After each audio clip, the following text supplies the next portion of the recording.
Bienvenue. Cette vidéo est présentée par www.comprendrelislam.com. Daesh et l'islam. L'objectif ici n'est évidemment pas de légitimer les crimes de Daesh. L'objectif est de montrer à ceux qui disent que Daesh n'a rien à voir avec l'islam qu'ils se trompent.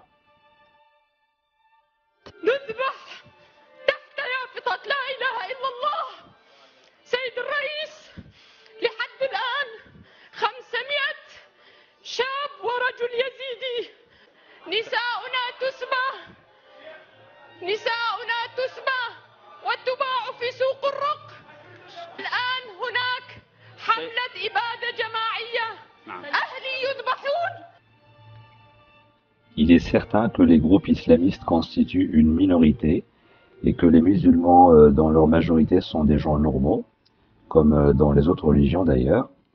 Mais ce qui est de tout simplement demander à cette majorité est de faire prévaloir la sincérité et le courage de reconnaître la vérité quand il s'agit de la religion et plus particulièrement quand il s'agit des rapports entre Daesh et l'islam. Oui, il y a des textes dans le Coran et dans la Sunna qui sont violents. Oui, il y a des textes qui poussent à la violence. L'échappatoire du contexte ne marche pas.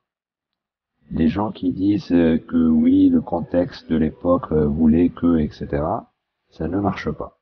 D'ailleurs, le contexte de l'époque a fait que quand les musulmans à la Mecque n'étaient pas nombreux, tous les versets étaient pacifistes. Ils n'avaient évidemment pas d'armes, pas d'armée, etc. Les problèmes de la violence dans les textes ont commencé après l'Hégire. Oui, le combat contre les kuffars a commencé après l'Hégire. Les conquêtes djihadistes des califes Rashidoun, Omeyyades, Abbassides, etc.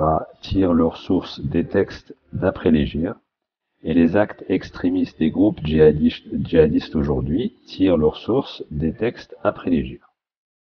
Bref, en d'autres termes, arrêtez s'il vous plaît de nier le crime de Daesh.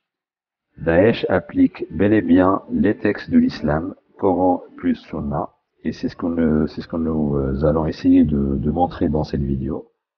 Il faut reconnaître la responsabilité, d'en endosser les conséquences et d'ambitionner ensuite le changement. C'est la seule voie vers une réforme possible de l'islam. Nous allons montrer 15 points qui montrent la relation étroite entre Daesh et l'islam. Commençons d'abord par la légitimité du califat aux yeux de Daesh.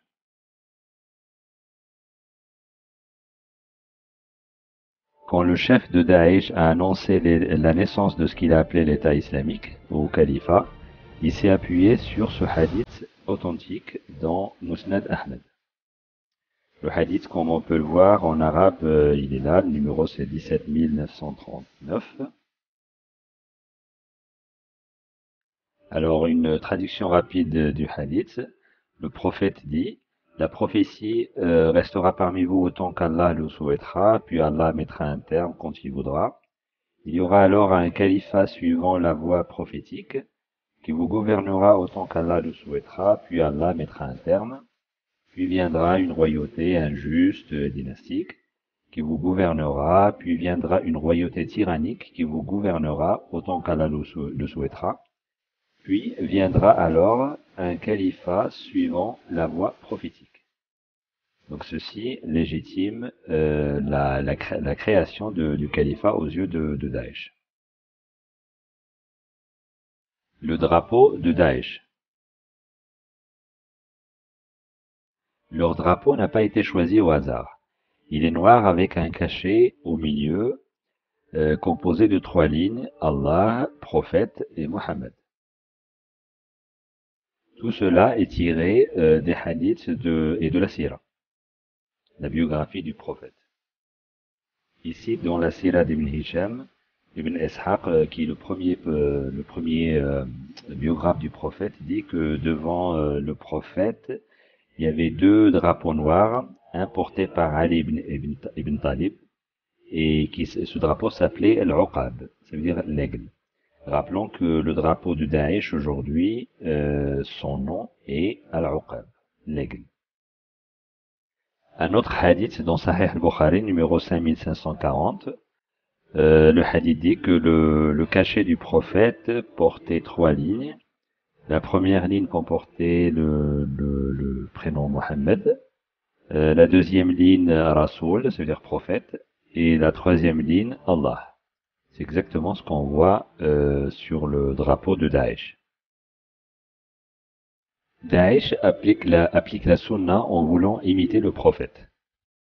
Il s'appuie sur les 2 versets suivants dans Surat Al-Hashr et Surat Al-Ahzab.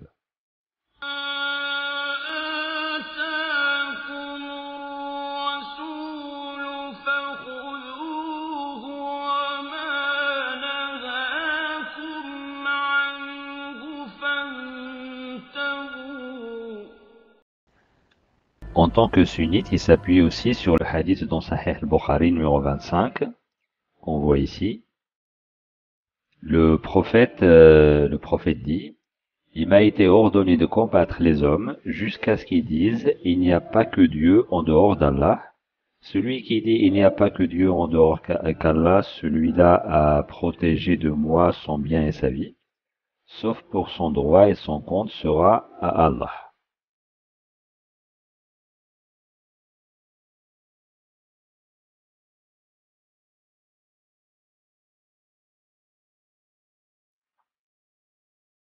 Les barbus de Daesh s'appuient aussi sur ce hadith dans Musnad Ahmed, numéro 5090, qui dit que le prophète a dit qu'il a été envoyé par l'épée jusqu'à ce que Dieu sera adoré, etc.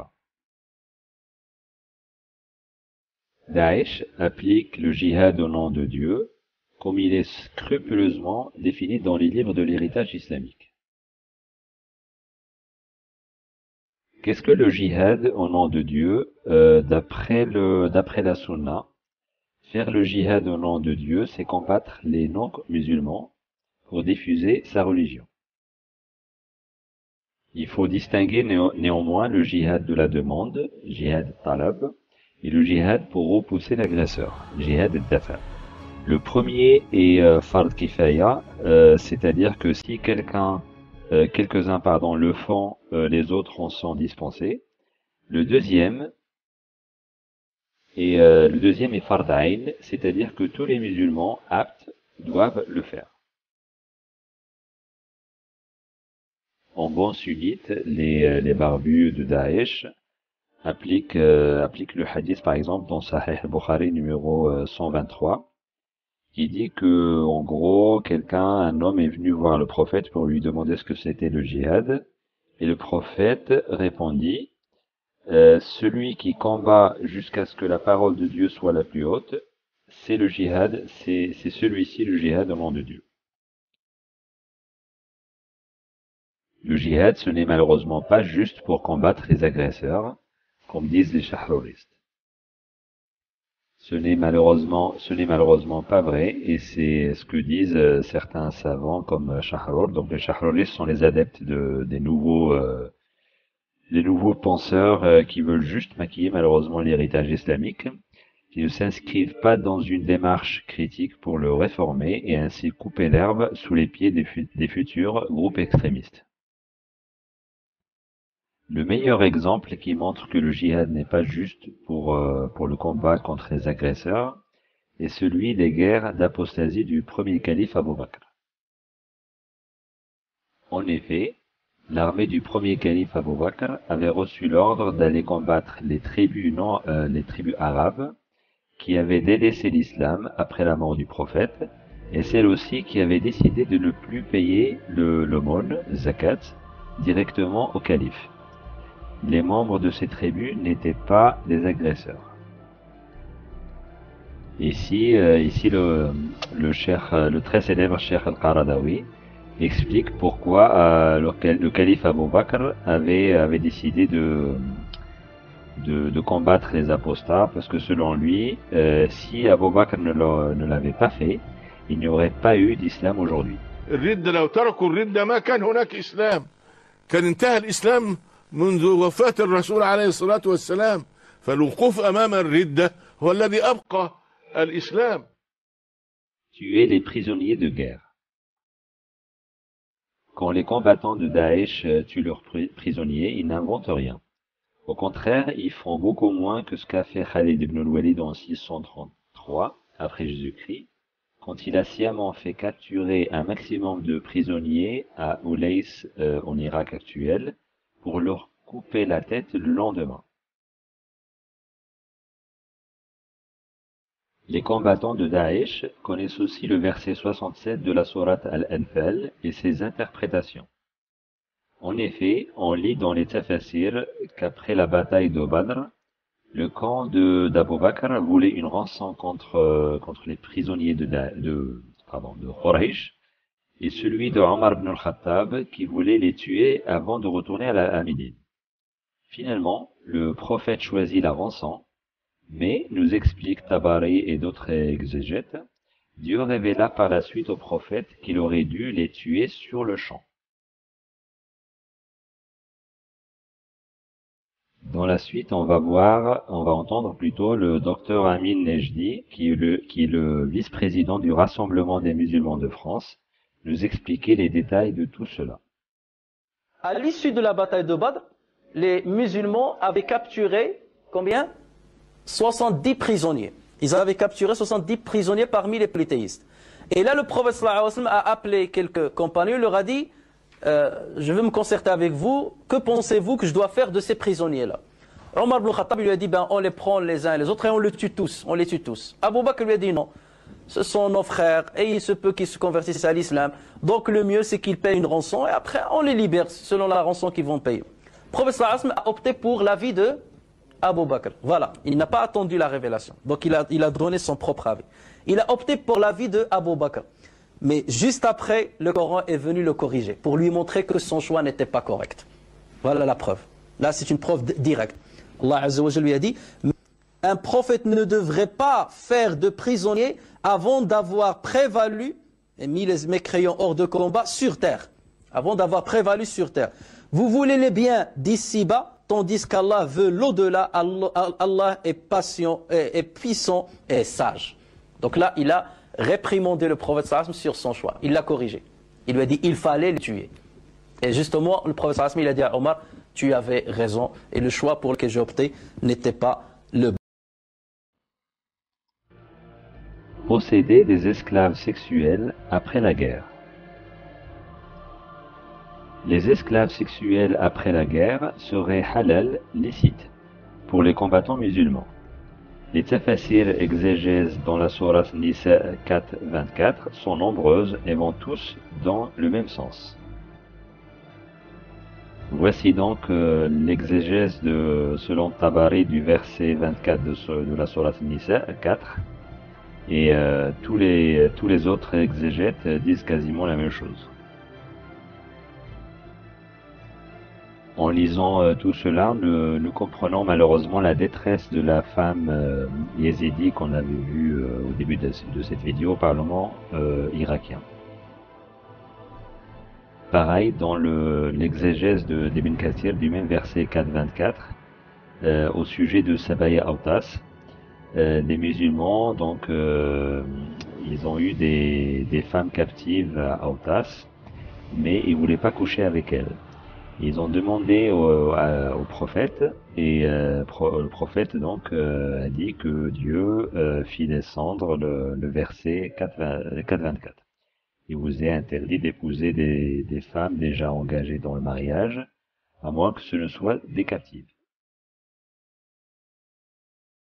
Ce que les combattants de Daesh font avec les femmes ont fait avec les femmes yézidis, par exemple, ne serait donc pas une invention du XXIe siècle. Les hadiths aussi qui évoquent les esclaves sexuels sont aussi très nombreux. Par exemple, le hadith dans Sahih Muslim numéro 1456 qui autorise, comme on le voit ici, clairement que les musulmans donc après les guerres peuvent coucher avec des femmes captives même quand elles sont mariées. Un autre hadith dans Sahih al-Bukhari numéro 3964 qui évoque l'expédition de Khaybar et qui montre clairement que le prophète a eu comme captive Safiya bint Huyay. Et Safiya, on sait qu'elle était mariée avant l'expédition. La punition pour le bandit ou voleur de grand chemin. Hadd al-Hiraba. C'est une des pires atrocités qui puissent exister sur terre. On ne se contente pas de tuer les voleurs de grand chemin, on les mutile en coupant leurs mains et leurs jambes, d'une manière croisée. Les combattants de Daesh s'appuient sur des textes islamiques, ils sont musulmans donc. C'est un groupe terroriste qu'il faut éradiquer, mais le gros problème est dans les textes religieux. Comment les musulmans dits modérés ou shahroristes peuvent expliquer le verset 5.33. Ici, c'est une scène qui aurait été tournée en Arabie Saoudite. On voit la punition du verset 5.33 appliqué sur 5 yéménites.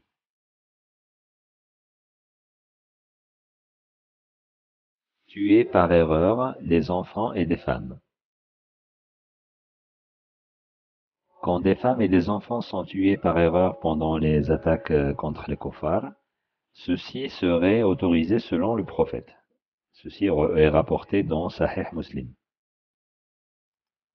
Le numéro du hadith est 1745 et le hadith dit que des compagnons du prophète ont demandé à ce dernier que pendant les attaques contre les kuffars, il tuait par erreur des enfants et des femmes et le prophète répondit qu'il y avait en gros pas de problème, c'était la guerre. Un imam en Somalie explique le hadith précédent. الإسلام في حربه مع الكفار لا يعرف الفرق بين الجيوش النظامية والمواطنين المدنيين. قال يا رسول الله نبيت المشركين فنغزوهم فنصيب من نسائهم وذراريهم. قال النبي عليه الصلاة والسلام إنهم منهم إنهم منهم. ده حبيبنا محمد عليه الصلاة والسلام.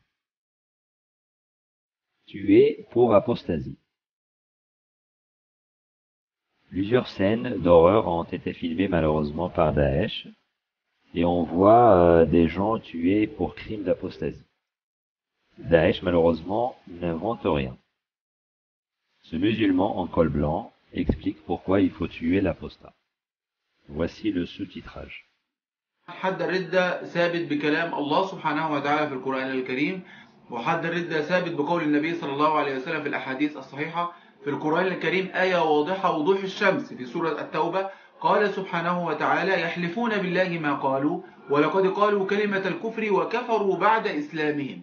مين اللي كفروا بعد إسلامهم؟ هم المرتدون، وكفروا بعد إسلامهم وهموا بما لم ينالوا وما نقموا إلا أن أغناهم الله ورسوله من فضله. هنا بقى حد الردة، فإن يتوبوا يكن خيرا لهم وإن يتولوا يعذبهم الله عذابا أليما في الدنيا. إيه هو العذاب الأليم في الدنيا؟ هو القتل، كما قال الإمام ابن كثير والإمام الطبري والإمام البغوي وغيرهم من أئمة التفسير. وإن يتولوا يعذبهم الله عذابا أليما في الدنيا والآخرة وما لهم في الأرض من ولي ولا نصير. والدليل على حد الردة من السنة قول النبي صلى الله عليه وسلم في الحديث الصحيح، حديث صحيح بنسبة 100% في صحيح البخاري، قال صلى الله عليه وسلم من بدل دينه فاقتلوه. وقال صلى الله عليه وسلم لا يحل دم امرئ مسلم يشهد أن لا إله إلا الله وأني رسول الله إلا بإحدى ثلاث: النفس بالنفس والثيب الزاني والمارق من الدين التارك للجماعة. Les scènes d'horreur de décapitation de tête. Pourquoi les combattants de Daesh décapitent les têtes de leurs prisonniers?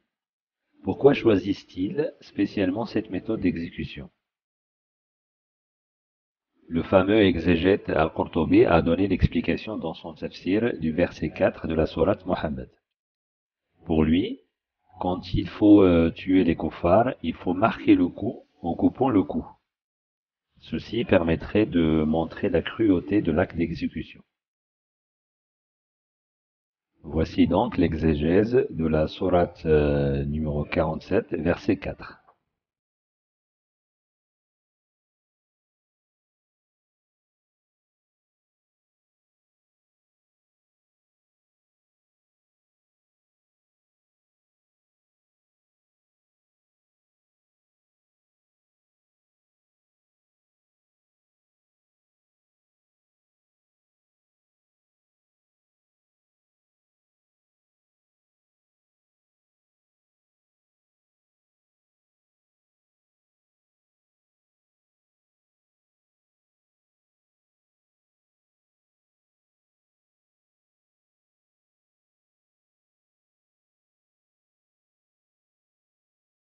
Les attentats kamikazes. Le verset 111 de la sourate Tawbah 9 est souvent utilisé par les groupes djihadistes pour justifier les attentats kamikazes et pour promettre le paradis à leurs combattants après l'attentat. Voici le verset et son exégèse. Donc sourate Tawbah, verset 111. Certes, Allah a acheté des croyants leurs personnes et leurs biens en échange du paradis. Ils combattent dans le sentier d'Allah et tuent et se font tuer. C'est une promesse authentique qu'il a prise sur lui-même dans la Torah, etc., l'Évangile, etc., etc.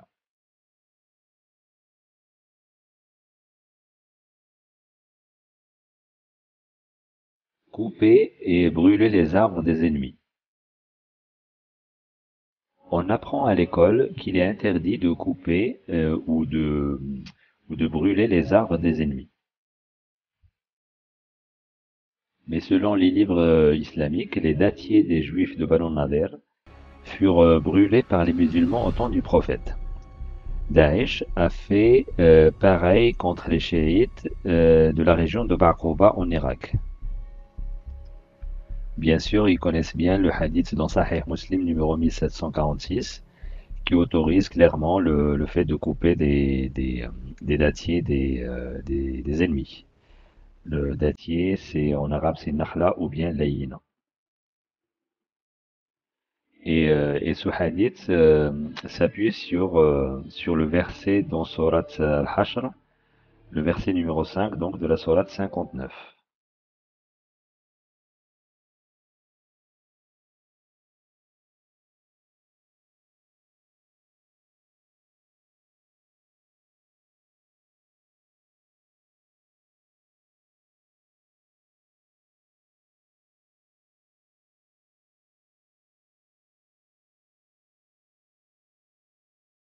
Des ennemis brûlés vifs. On se souvient quand Daesh a brûlé vif le jeune pilote jordanien en 2015. Certains avaient à cette époque mentionné le fait que donner la mort de cette manière était illicite en islam, haram. Les terroristes de Daesh sont manifestement mieux informés, parce qu'en effet, dans Sahih al-Bukhari, on apprend que Ali ibn Talib, qui est le gendre et cousin du prophète, avait brûlé des gens accusés d'athéisme. Le numéro du hadith est 6524. Et il dit qu'une fois, on a emmené des gens, des athées à Ali ibn Abi Talib, et il les a brûlés.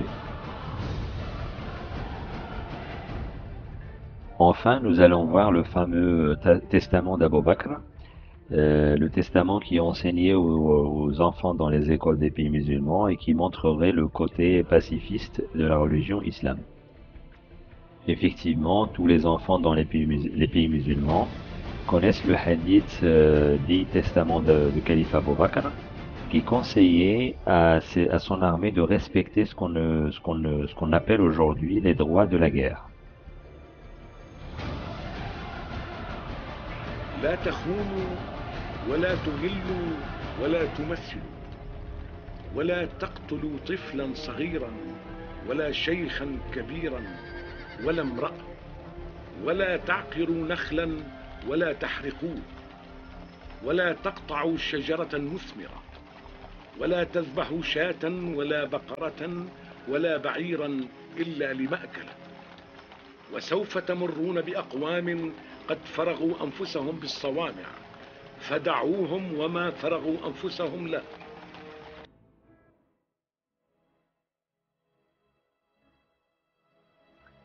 Le problème, c'est que ce fameux testament n'est pas authentique selon les oulémas du hadith eux-mêmes. Donc, comme on peut le voir ici, le hadith est munkar, ça veut dire faux.